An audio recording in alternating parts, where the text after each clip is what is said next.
Hi, and welcome to Calmer Conversations, episode number 2, Getting It Together Without Shame or Self-Discipline. All right, so I work with people who are accustomed to being good at things. They're accustomed to being successful. They've been good at school, they've gone to prestigious universities, they've accomplished a lot of things in their life. And a lot of times on paper, they look pretty successful, either right now or previously in their life. And yet, when they come to me, it's usually because they feel like they can't get it together, either in one or more than one area of their life. And whatever their normal methods have been to getting themselves there aren't really working anymore. So, I'm going to give you an example. So, a client came to me, an author, and they sort of had a history of procrastinating. But they never missed a deadline. And so they would maybe wait until the last minute, but they'd always get things done. But then at some point, it just really wasn't working anymore. The forcing and the shaming and the being mean to themselves wasn't working. And suddenly they weren't quite missing deadlines, but they were getting a lot closer than they ever had. And they had even asked for extensions a few times, which they were really uncomfortable with. Okay, so this person was using willpower, shame, they were using force with themselves, they were cajoling themselves, and they were just generally being really mean. This is where a lot of my clients are when they come to me. They're trying to force themselves to do something, force themselves to make changes in their life.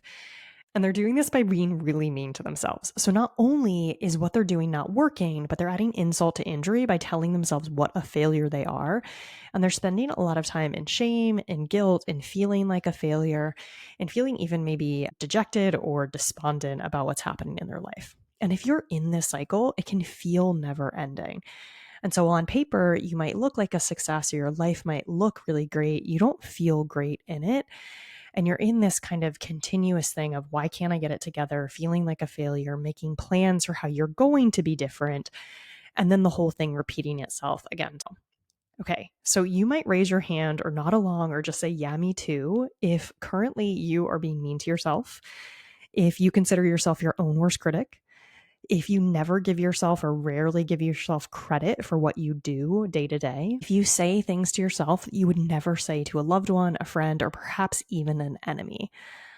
Okay, so if you did nod along, if you did raise your hand, if you said, yeah, me too, I'm going to go ahead and add myself in there, also there. I was my own worst critic and I was so mean to myself and really thought that this was the way to get better. This was the way to achieve my goals in life. So if this sounds familiar, you're in the right place. And today we're going to dismantle this myth. We're going to break this down so that you can start to make changes in your life and also feel calmer while doing it without using force, without using willpower, without using self. After today's episode, you're going to walk away with an understanding of what's happening behind the scenes in your brain and get an idea of how to start working with your brain and nervous system so that you can stop yelling at your kids and your spouse, so that you can exercise regularly, so that you can stop frantically writing down every thought that runs through your head in fear of dropping a ball, so that you can be kind to you and enjoy your life, so you can stop procrastinating, right? Because no one is really enjoying life when they're busy critiquing every single thing they do, when they're busy telling themselves what a failure they are for not doing that one thing when they did 100 other amazing things that day. If you listen to episode number 1, you know that your brain is a creature of habit. And so the first order of business today is to stop judging this behavior and to notice it as a habit that you're in. And since it's a habit that your brain adopted at some point in the past, it means that we can also change it now. And for me and a lot of my clients, it's pretty relieving to know that this is a habit, that it's changeable instead of some character flaw that you have that you're destined to live out forever and ever. So you might even just check in with yourself and say, when I think of it like a habit, instead of just like something that's wrong with me, doesn't that feel nice? Or what does that feel like in my body? Okay, so here's the habit that your brain is in. Something happens. Say you wanted to go for a walk when you got home from work or when you finished work and you didn't go for the walk that you planned. So you tell yourself you're a failure and you ask, why can't I just get it together? What's wrong with me? Your brain, who's been in this space before, has so many answers for that question. What's wrong with me? Why can't I just get it together? And so it gives you all of those answers in that moment. It tells you maybe you're lazy or you're just not athletic or you never follow through on things or maybe you just don't have enough time or your boss always brings things at the last minute. You're bad at prioritizing things, whatever it is for you. And then maybe you spiral there for a while, or you take that quick detour into distraction with food or shopping, social media, Netflix, whatever your flavor is. And then you add a little more shame on top for shaming yourself for doing those things. And you make a new plan for tomorrow on how you'll be a better person. There are a couple habits in there. I mean, first, just like, if that sounds familiar to you, just say like, oh, right, that's exactly what I'm doing. Or I'm doing some version of that. And it's personalized in this way, right? So you might even pause the episode here, whether you're walking or driving or you're someplace like at your desk, and think, what is the process that I'm in, right? So if I think about when I do start beating myself up, what's the cycle that I normally go through? If it's different from what I just said, this is a really powerful place to start to bring your awareness to what's happening in your brain and in your body and in your life. What is the thing that sets off something? What's the story that's going through your head? How does it feel? And what do you end up doing or not doing? And it's okay if you can't fill all of those or answer all of those questions right now. But even just taking a moment and considering it is really powerful because this is your specific habit, right? The list that I just gave, what I ran through is maybe somebody else's habit, but you want to get familiar with what your habit is so you can work with your specific brain. So if you're into implementing things, if you're using this podcast as a way to make changes in your life, pause and do that now. Okay, so if we're looking at this generic person that I was just talking through, there are a couple habits in that cycle that I went through, right? The first is that when something doesn't go to plan, you might blame yourself for someone else or something else, right? And in what we're talking about today, we'll get to blaming other people, but today we're talking a lot about personal blame, right? So your brain thinks that a deep dive into failure is going to prevent whatever happened in the future. That you need to get really familiar with what you did wrong and really kind of berating yourself for what went wrong, and that's key to doing something different in the future. The second habit that your brain is in here is that your brain assumes that whatever happened is a personal failing.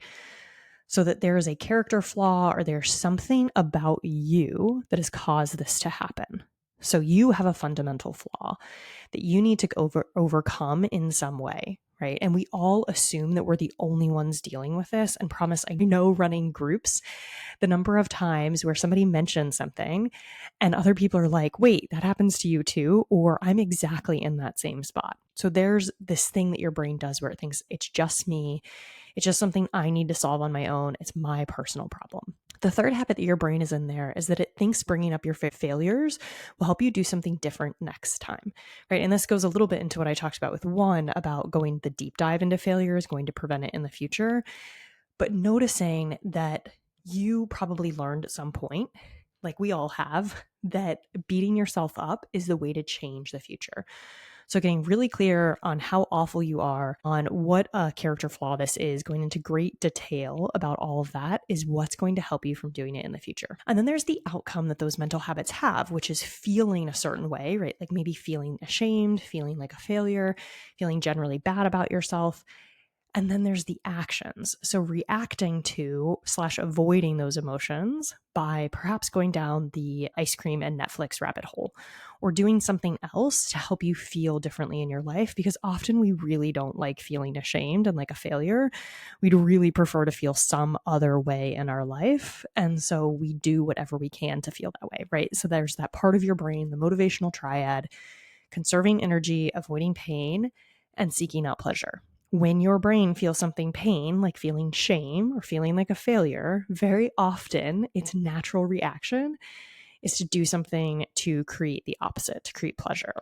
And we live in a world where most of you, particularly if you're listening to this, you have access to so many different pleasures, right? Social media alone, not to mention food, not to mention all the different streaming services that are available to you. So noticing this is just what I am. So again, if you went through that cycle that your personal cycle, your personal habits, you might pause this again and you might start asking yourself, what do I say to myself very specifically? And what are the things that I do? What are the feelings that come up? And what are the things that I do? Again, to get even more clarity. And you might have done that at first, but even just going back through and saying, can I get more granular? Can I understand this even more? So if you're still listening to this, I'm guessing that not only is this familiar, but whatever you're doing isn't working, or it just feels really bad in your life, right? You're tired of beating yourself up to get things done. You're tired of using willpower and self-discipline and force to get yourself to take action on things. You'd really rather be doing them from a different space. And so I also congratulate you on having that aha. And you should acknowledge yourself for even just saying this isn't working. And if you agree, if you think that what I'm doing right now isn't working, you might even say out loud, this isn't working. My approach right now for going for the walk, for exercising each day, isn't working. When you say these things out loud, I'm not just asking you to be kind of silly, but it actually does something different in your brain. So you saying what I'm doing right now isn't working will actually help you do something different in the future, right? So you might say that if you're particularly in a place where you're not around other people, or you might just think it to yourself, but know that it is powerful to admit it. The shame isn't going to magically solve your daily walk problem, right? It's not going to magically get you out the door if it hasn't gotten you out the door before. And you might say, well, it has gotten me out the door for a while, or using self-discipline and willpower has worked. And that's true, right? I mean, willpower worked for me for a long time, and I know it works for a lot of my clients, but at some point, it stops working. And again, it probably just doesn't feel very good, right? It kind of starts to perpetuate this loop in which you set a plan or a goal, you fall short, you feel bad about it, and then you repeat. And you say, I just need to have more willpower. I just need more self-discipline. I just need to make myself feel so bad that I'll do it tomorrow. And then we have this commitment that tomorrow I'm going to wake up, I'm going to be a new person, and it's going to be all perfect, right? This can feel like the route you're supposed to take, right? You're supposed to be mean to yourself. You're supposed to be hard on yourself when you fail, right? Because if you're not mean to yourself when you fail, what will keep you from failing in the future? You might even raise your hand if that's what you think. I mean, that's what a lot of us were taught. That's what I was taught. And if you're in this loop, if this sounds really familiar to you, there's a good chance that you were taught this too. Maybe no one said it explicitly to you, but you saw it lived out. Like maybe you saw a parent beating themselves up when they made a mistake, repeating something over and over again about how they should have done this and they shouldn't have done this, and they can't believe they're this lazy and they can't believe they keep repeating this. You saw it modeled that when a mistake was made, you need to be mean to yourself. And then it also might have been implemented on you, right? You might have made a mistake, and instead of somebody working with you and helping you understand the mistake, they might have shamed you, right? They might have said things that brought about shame within you, and now you're using this languaging for yourself as you make a mistake. And this is, again, just bringing it back to these are habits that have been formed in your brain that you've probably been living out for years, if not decades or more. Right? So you were taught this way, handling mistakes, of handling failures, of handling when things don't go to plan, when you don't follow through on going for the walk. And you're just living them out over and over again. So what we're doing here, again, we're identifying the habit, and then we're going to start to shift how we think about it and then what we do, right? Because the thoughts are the key to changing what we do. Again, we think that shame is going to help us change something, but the real outcome of using shame is that instead of motivating you to do something differently, it's actually making the thing you want to do feel even more dangerous. It's training the part of your brain that wants to avoid fear, that wants to keep you, or that wants to avoid danger, and that wants to keep you safe. It's training that part of your brain to associate this activity with feeling bad. And for your nervous system, feeling bad equals some level of danger. So something that it tries to avoid. And that means that even thinking about going for a walk can start to feel it can feel dangerous to your nervous system.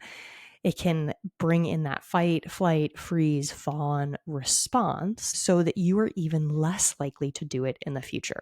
So instead of shame supporting you in making changes, and being hard on yourself is actually perpetuating the cycle of not changing. This is so important, so I'm going to say it again. Instead of supporting you in making changes, self-discipline and shame are actually perpetuating the cycle of not changing. They are keeping you stuck doing the same thing over and over again. And you might be saying, duh, I can see that in my life. Like I've been doing the same thing for the last 10 years. I know that it's keeping me here. But again, acknowledging, oh, this is a mental habit. There's a story here that's keeping me stuck in this loop. And when I'm stuck in this loop, I keep seeing the same results in my life over and over again. That is not going for the walk and spending the evening sitting on your couch with a glass of wine and a show on the television. Okay, there's nothing wrong with that. We're going to acknowledge it. And again, how relieving is it to notice that this is just a cycle that you're in and that you can allow yourself to let go of it, to pick up a new habit. You can work with yourself to make changes instead of perpetuating the cycle of not making changes. Okay, so if you want to get out of this cycle, if you want to change this, if shame isn't the path to perfection, what is the alternative? Again, if you listen to episode 1, you know that awareness is huge in the work that I do with folks. Becoming aware of the cycle you're in, like you might have done earlier if you paused the episode and you took the time to look at one of the cycles that you're in, that's huge. So now you know one of the cycles you're in, you're aware of it, right? And then we want to accept it. So you can take that cycle and say, how normal that this is what's happening to me. How normal that I'm avoiding something. Once I get to the place where I know I'm about to meet a deadline, I start shaming myself and being mean to myself, and that makes it even harder to get things done, right? So we're awareness, or we're naming it, we're noticing what's happening, we're naming it, and we're accepting it. And then really the keys here in moving forward and making changes are curiosity and compassion. So curiosity with yourself and having compassion for where you are, or acceptance of the human nature, the habit that your brain is in, right? Beating yourself up for having a habit is just like beating yourself up for doing anything else, and it's not going to help you change the habit. So accepting the habit, which is not condoning it, which is will be another episode, the difference between accepting and condoning. You're not condoning the habit, right? You're not saying, oh, I want to keep putting off going on this walk. I want to keep my cycle of procrastination and doing things at the last minute and staying up all night to meet a deadline. We're not saying I condone this and I want it to continue, but what you are saying is this is the cycle that I'm in right now. This is what actually is happening in my life. I can name it. I can see it without judgment. I can even have some compassion for myself because I'm a human. And then I can start to get really curious, right? So I can start to ask myself, if we're going back to that walk, what are the stories that are leading to me not taking? What are the stories that help me avoid working on something until the last minute? Why, from a place of curiosity, not judgment, do I think that I'm in this loop? Why do I think I'm there? And really take the time to answer it. And you might not be able to answer it right away. You might need to just keep this question open. But if you keep it open, again, with curiosity, and not with judgment, right? So if you're asking this from a judgmental place, like, oh, why can't you just get it together? You're never going to get the answer that's going to help you move forward, right? But if you start to ask the question with curiosity, your brain is amazing at answering questions. And when you start to ask, I wonder why I'm not going for that walk. I wonder what's going on in my brain that's preventing me from doing it. Your brain at some point will provide a really useful answer. Right. And that might be something like, I think walks are boring, or I don't think the walk is going to matter. I don't think it's going to improve my health, or I don't think I have time to do this, whatever it is, or walks are lonely, right? When I go for a walk by myself, it's lonely. Noticing those stories, again, is so powerful. And that's when we can start to change those stories, see what else you believe is true, so you can start to take different actions.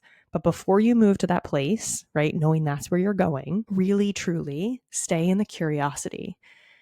Stay there as long as it takes for your brain to come back and tell you what it is. What's the story that's keeping you from doing the thing you want to do? What's the story that's keeping you in this loop? And again, this is why it is so powerful to work with a coach or with somebody else who can see your brain, because the stories you tell yourself feel so true to you. And so your brain will sometimes have a hard time what's happening, right? Because you're not practiced in this. This is a skill just like anything else. And so if it's new to you and it feels weird, that's okay. And again, think about, if I did want to do this with somebody else, if I wanted to shortcut a circuit, if I wanted to make this happen quicker and more effectively, how would I do that, right? Who would I work with? How could I help somebody see my brain so that I can make changes faster and I'm not stuck in this place?